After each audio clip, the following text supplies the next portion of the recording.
নামাজ কই সুন্দর করবো তো পরে, সেজদাই তো দেয় না।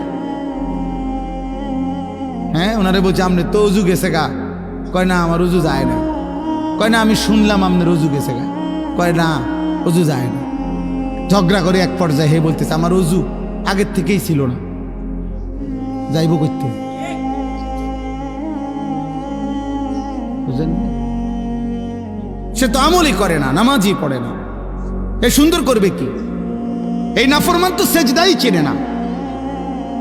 আল্লাহ তাআলা এবার শেষ কথা বলছেন, ওহুয়াল আজিজুল গফুর। শোনো বান্দা, দুই শব্দে বলে দিলাম, আমি কিন্তু হায়াত দিছি আমলের সৌন্দর্যের জন্য। এবার যদি এই কথাটা গ্রহণ না করে আমার নাফরমানি করো তো ঠিক আছে, মনে রেখো আমি আল্লাহ আজিজ, আমি সর্বোচ্চ ক্ষমতাধর, আমি পূর্ণ শাস্তি দিতে সক্ষম। আবার যদি আমল করো, চেষ্টা করো, তো এটাও মনে রেখো ভুল ভ্রান্তি শতভাগ আমি গফুর, মাফ করতে সক্ষম। খালাস,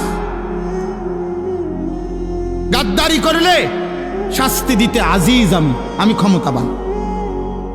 আনুগত্য করলে ভুল ভ্রান্তি কমতি ঘাটতি আমি গফুর, আমি মাফ করতে সক্ষম। এবার তুমি সিদ্ধান্ত নাও, তুমি আমার আজিজ নামের সিফাত দেখবা নাকি গফুর নামের সিফাত দেখবা, তুমি ফয়সালা করো। এই জন্য দোস্ত, আল্লাহ রহমানও আল্লাহ কাহ্হারও।